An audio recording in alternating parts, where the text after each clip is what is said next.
I found out my relationship was over the same way I'd found out most important things in my life had changed. By accident, scrolling through my phone when I wasn't looking for answers. The photo was posted at 2:17 a.m. My ex Olivia stood on a rooftop bar in Manhattan, laughing into the night, her arm wrapped around a man I had never seen before.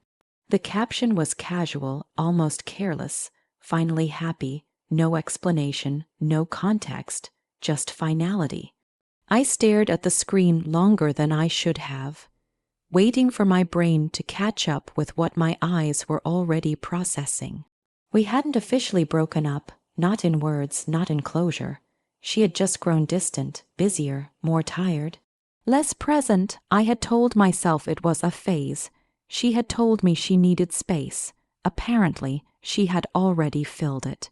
I closed the app and sat back on my couch, the city humming quietly outside my apartment window. I didn't feel angry yet. I felt hollow, like someone had scooped something out of my chest and forgotten to replace it. 3 years. That's how long we'd been together, long enough to plan futures casually, long enough to talk about moving in without making it official, long enough for her to know exactly how much trust I placed in her, and long enough for her to know how to break it. My phone buzzed, a message from her. We need to talk. I almost laughed. Talk about what? The conversation she had already had with someone else? The goodbye she'd skipped. I didn't reply. Instead, I opened my laptop and pulled up old photos, trips, holidays, smiles that looked real enough to fool me. I wasn't angry. Not yet. Anger comes after shock, after grief, after your mind finishes inventorying everything it lost without permission. The next morning, she called. I answered on the third ring. Hey, she said, her voice careful, soft. Like she was already negotiating. Hey, I replied. Silence stretched. I didn't want you to find out like that. She said. Like what? I asked. By seeing you with someone else. She exhaled. It wasn't planned. It never is. I said. That's not fair. She snapped quickly, then softened again. I didn't cheat. I said nothing. That was just a friend. She added too quickly. I closed my eyes. You posted a photo saying finally happy. I said, do you think I'm stupid? She didn't answer immediately. We grew apart, she said instead. You were always working, always busy. I almost laughed again. I had worked extra shifts to save for the apartment she wanted. I had turned down travel opportunities because she didn't want long distance. I had built my schedule around her needs so carefully that I'd forgotten what mine were. When were you planning to tell me? I asked. I was going to. She said, I just didn't want to hurt you. That sentence did it. I felt something harden inside me. You didn't want to hurt me. I repeated, so you replaced me first. That's not what happened, she insisted. It doesn't matter, I said. The result is the same. She went quiet. I still care about you, she said. I smiled, though she couldn't see it. That makes one of us. I replied. I hung up before she could respond. For days after, I moved through life on autopilot. Work, gym, sleep, repeat. People noticed something was off. You okay? My coworker Mark asked. Yeah. I said automatically. It wasn't a lie. I wasn't okay, but I wasn't broken either. I was recalibrating. That's what heartbreak really is. A forced recalibration of reality. One night, unable to sleep, I opened my email and saw something that made my pulse slow instead of spike. An old thread from Olivia, dated 8 months ago. Subject, career advice. I clicked it. She had asked me to review a proposal for a startup she was consulting for. Wanted my thoughts, my edits, my insight. I remembered that night clearly. I'd stayed up past midnight reworking her slides, fixing numbers, restructuring arguments. She'd thanked me with a quick kiss and a distracted smile. I scrolled, attached documents. My edits were still there. My language, my frameworks. And beneath it all, the logo of a company that now looked very familiar. The man in her rooftop photo, He was one of the co-founders. My stomach didn't drop, it settled. This wasn't just betrayal. It was leverage. I leaned back and stared at the ceiling.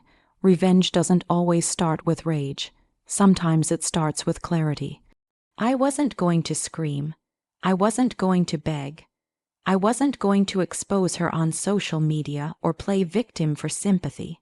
I was going to let her succeed, and then I was going to remind the world how much of that success was built on me. I opened my laptop again and began organizing files, emails, documents, version histories. I didn't rush. I didn't need to. Time was already on my side. The strange thing was how calm I felt once the pieces clicked into place. Betrayal hurts most when it's confusing, when you don't know where the truth ends and your imagination begins. Once I saw the shape of it clearly, the pain changed form. It became focused, quiet, useful. I stopped checking Olivia's social media. Not because it hurt, but because I didn't need the noise anymore. I already had what mattered, information. The startup she was working with was called Bright Line Labs. Tech-enabled sustainability consulting. Clean branding, big promises, the kind of company investors love to believe in, and the kind that depended heavily on presentations looking smarter than the substance underneath. I knew that world well. I'd worked in strategy long enough to recognize recycled language and inflated assumptions. When I searched Bright Line's website, my chest tightened not with jealousy but recognition. Entire sections sounded familiar. Not plagiarized exactly, repurposed. My ideas had always been adaptable. That was the point. I built frameworks meant to flex across industries. Olivia had watched me do it for years. She knew how I thought, and now she was selling it. I didn't confront her. That would have been useless. She would deny it, minimize it, accuse me of being bitter. Instead, I mapped everything. I created a timeline when she asked for help, when documents were edited, when Bright Line announced funding, when she started appearing in public with their co-founder. Patterns don't lie. People do. At work, I stayed focused. Productive, present. My manager noticed. You seemed different, she said one afternoon. Different how? I asked. Sharper, she replied, more decisive. I smiled. I've had clarity lately. That was true. The first real opportunity came unexpectedly. A former colleague, Jason, reached out. He now worked in venture capital. Saw you're single again, he joked in his message. Drinks sometime, I agreed. Not because I wanted distraction, because I wanted proximity. Over whiskey at a quiet bar, we caught up. Careers, cities, the usual. Then he mentioned Bright Line. We're looking at them seriously, he said. Impressive pitch. I kept my face neutral. Are they? He nodded. You familiar? I've seen similar models, I said carefully. He leaned in. Off the record, anything I should know? I took a slow sip.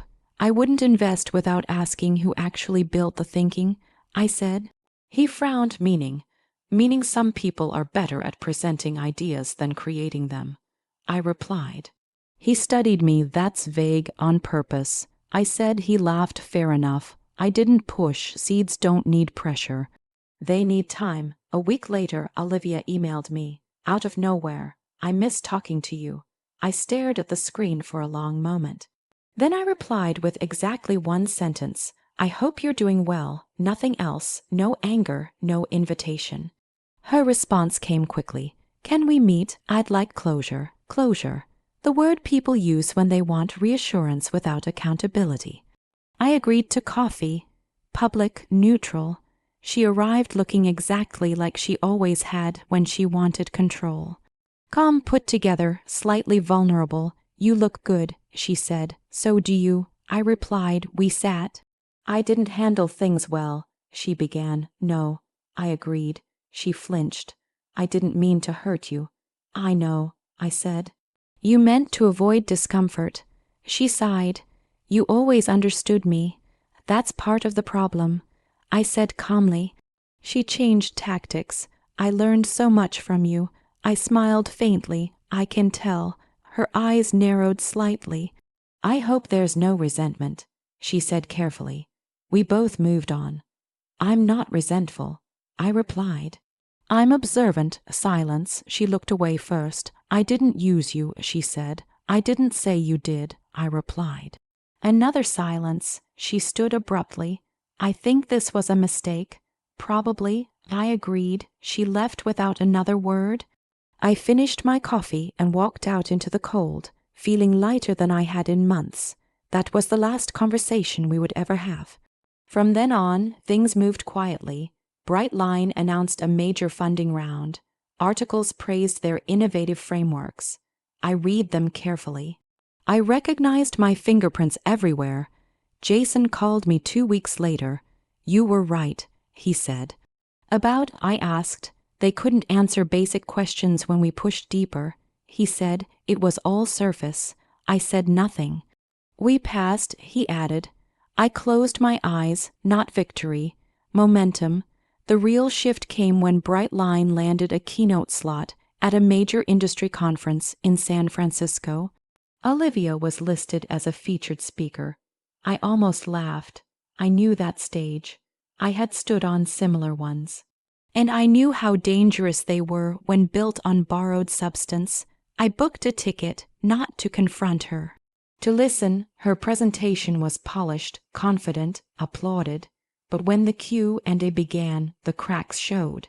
A woman in the front row asked about assumptions. A man near the aisle questioned scalability. Olivia answered smoothly at first, then less so. She deflected, generalized, avoided specifics. I watched quietly. Then someone asked a question I knew she couldn't answer. "Can you walk us through how this framework adapts across regulatory environments?" he asked. She hesitated.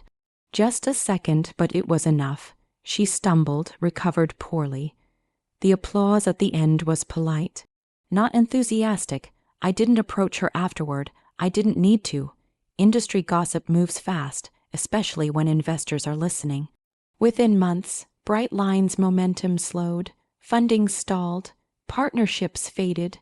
Olivia stopped posting about work, then stopped posting altogether. One night, months later, I received a message from an unknown number. It was her. "I should have listened to you." I didn't reply, because revenge, I had learned, isn't about the moment they realize. It's about the moment you no longer care if they do. I closed my phone and looked around my apartment. The quiet felt earned. What surprised me most wasn't how quickly things unraveled for her, but how slowly they stopped mattering to me. For weeks after the conference, I found myself expecting to feel something sharp, satisfaction, vindication, even cruelty. Instead, there was only a steady calm, like I'd stepped out of a room that had been loud for years without realizing it. Work picked up in a way that felt intentional rather than frantic. I was invited into conversations I hadn't been part of before, asked for input, trusted with decisions, not because I had forced my way in, but because I no longer hesitated. There's a subtle confidence that comes from knowing you're no longer being used. Jason called again one afternoon.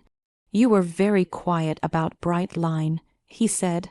"I didn't need to be loud," I replied. He chuckled.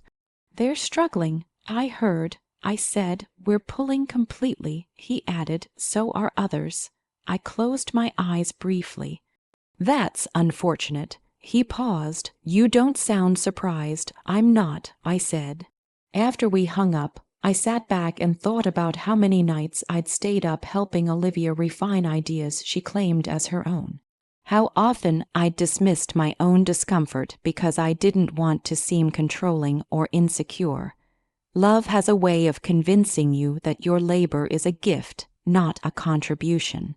That lesson stayed with me. A few months later, my company hosted a leadership retreat in Aspen. Snow. Fireplaces, long conversations that stretched late into the night. On the second evening, after most people had drifted off, I found myself sitting with my manager by the fire. "You've changed," she said, not unkindly. "I know," I replied. "For the better," she added. "You're not apologizing for your intelligence anymore." I smiled. I didn't realize I was. She raised an eyebrow. You were. That night, lying in bed, I thought about all the ways I had learned to make myself smaller for someone else's comfort. How easily that habit had followed me from relationship to workplace, from private life into professional spaces. And how quietly I had shed it. Olivia tried one last time months later. She emailed me from a new address. I'm thinking of starting something new. I'd like your honest feedback.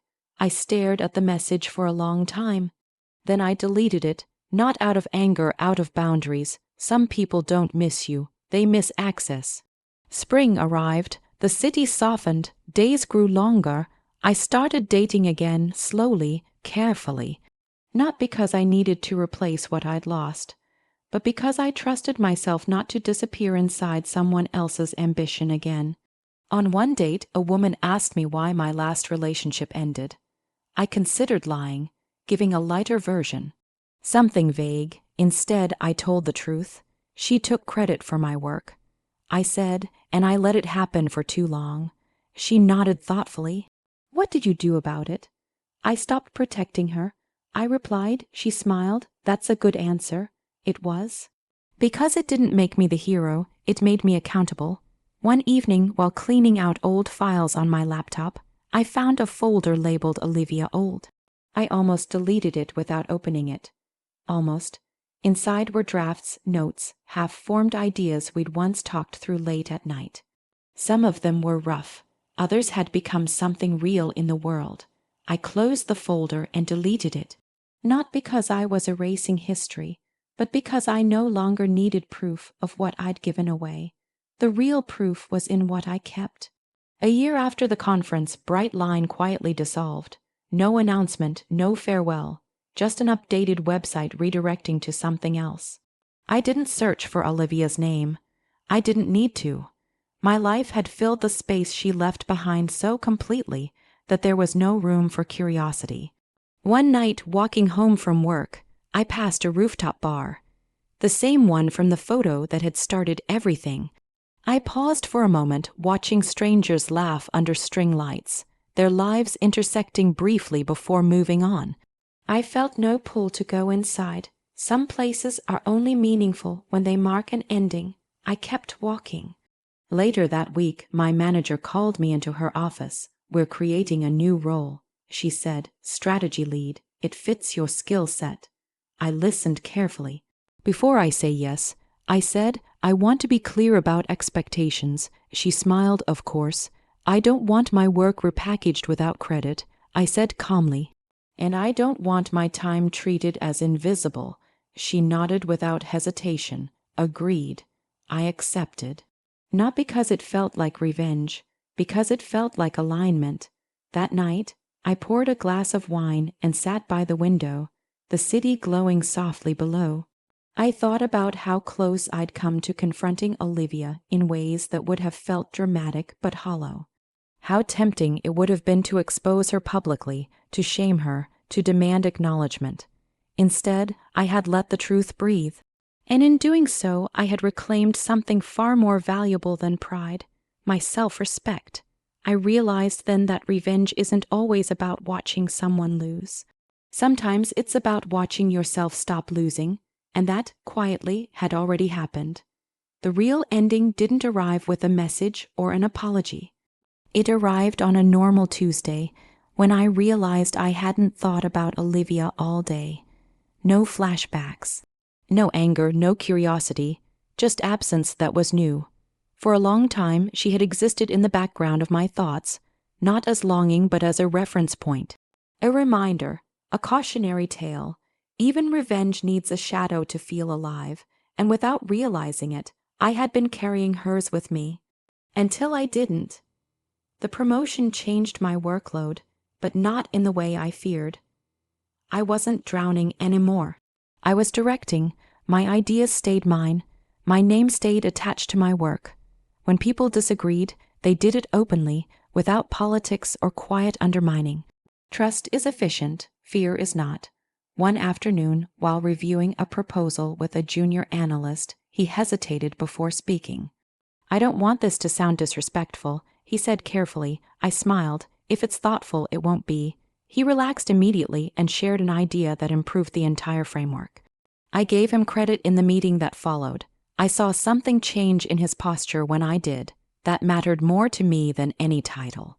A few weeks later, I received an invitation to speak at a mid-sized industry event, not a keynote, a panel.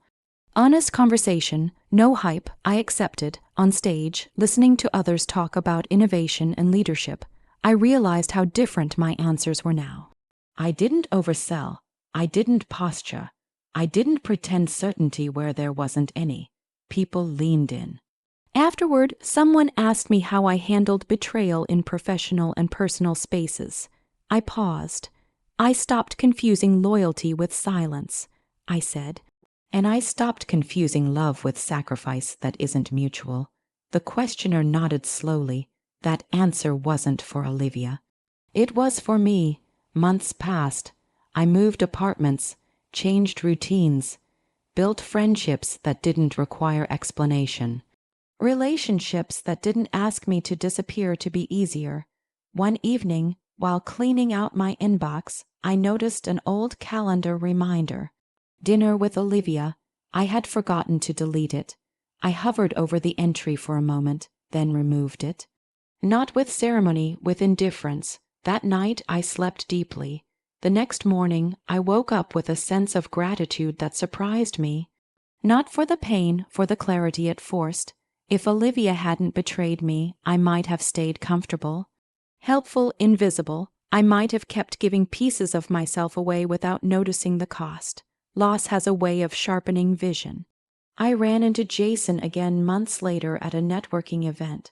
We talked briefly, laughed about something insignificant. As we parted, he said, "You know, bright line comes up sometimes in cautionary discussions." I raised an eyebrow. "Does it?" "Yeah," he said, "a case study in overpromising and underbuilding." I nodded. "That happens." He studied me. "You okay hearing that?"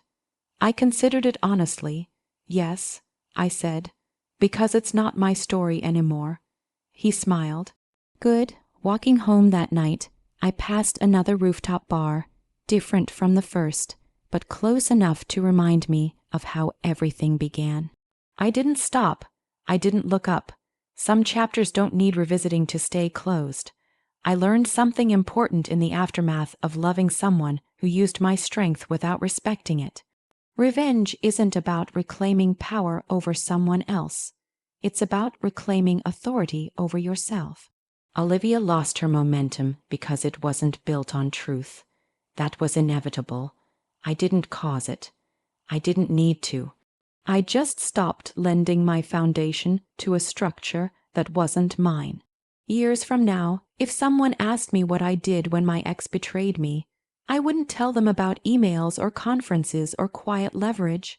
I'd tell them this: I walked away intact. I let the truth exist, and I chose not to become small just to make someone else feel big. That was the revenge, and it lasted.